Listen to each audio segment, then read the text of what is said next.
The state of Missouri was built on the backs of hardworking men and women looking for a better place to call home.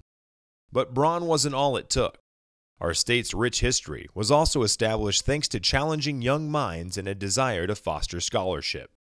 Throughout the 20th century, Missouri's commitment to education was strong and enrollment at higher education institutions increased significantly. But with tough economic times throughout the last decade, state and federal lawmakers had to make difficult budget cuts. Well, we're creating other debt. We might not be state debt today, but we're creating other debt. We're creating student debt. We're creating parent debt. We're creating, the ability of those schools to meet their obligations, and those aren't any better for the state than the state figuring out something else it needs to cut. Boy, is it easy to sit here and say cut something else, but they need to cut something else.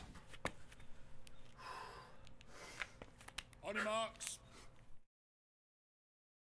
Now Missouri finds itself in a race, but it is a race to the bottom. As recently as 2008, Missouri ranked 47th in per capita appropriations for higher education. Missouri ranked 46th in appropriations per $1,000 of personal income. And Missouri ranked 49th in the change in state appropriations from fiscal year 2002 to 2007. This is not a race we want to be in. This is a race toward inadequate numbers of graduates, a race toward an unprepared workforce, a race toward a less prosperous economic future. I'm hearing concerns even now from employers about going forward, because it is all about talent. It's all about talent retention and talent attraction. And yes, there are concerns about availability of qualified workforce going forward. The reality is that cutting higher education funding and making it more difficult for Missourians to advance their education level hurts our ability to bounce back from this economic recession. I think that one of the things we learned from the recession was that if you had a college degree, it might have been difficult to find a job, but you were 3 times more likely to be unemployed if you didn't have a college degree than if you did. And we know that the median household income for people who only finished high school is about $30,000 a year. If you have a college degree, it's about $50,000 a year. And if you have an advanced degree, it's about $80,000 a year. So clearly there's a correlation between education and income and between education and employment opportunity. But I do believe the investment in education today pays dividends to a state or to municipal government in terms of increased tax base, no question about it.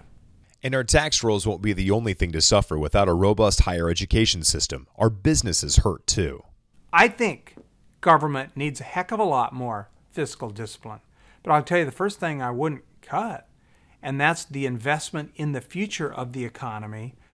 Missouri business leaders know that the lack of state support for higher education is hurting their ability to recruit and retain a capable workforce that will allow our companies to compete on the world stage. We know that in order to compete in a more globalized economy, we need to have a highly educated, highly skilled, highly trained workforce. We as business leaders have to communicate to our employees and to our constituents and to our community the value of this engagement between business and education at all levels. A group of business leaders and higher education advocates are working to increase support and funding for higher education and bring a nonpartisan voice to the debate. The Missouri Higher Education Partnership was created to be a strong, consistent, and sustained voice of the business community in support of higher education in Jefferson City and around the state. Together, we advocate the importance and value of higher education, educate the public and opinion leaders on the economic impact of higher education, and support candidates and elected officials who are pro-higher education. I think the Missouri Higher Education Partnership needs to focus on 3 things: research, education, and advocacy. There is not a statewide organization that is an ambassador or an advocate group for the importance and the value of higher education. By joining the Missouri Higher Education Partnership, you can ensure that higher education receives the priority status it once had and allows our state and communities to achieve greater levels of economic prosperity. Because that's what's going to separate communities and frankly our country from the rest of the world, is our ability to compete on this global marketplace. It's all going to be about talent, and there's nothing more important than to invest in education. We've got to really step up our game here. If we succeed, Missouri will have a better educated and well-trained workforce, new high-paying jobs, a prosperous economic future, and an appropriate tax base to continue investments in the future. This is the most important investment in the future of our state of Missouri. To learn how you can support the Missouri Higher Education Partnership, contact us at 816-983-2301 or at www.mohep.org.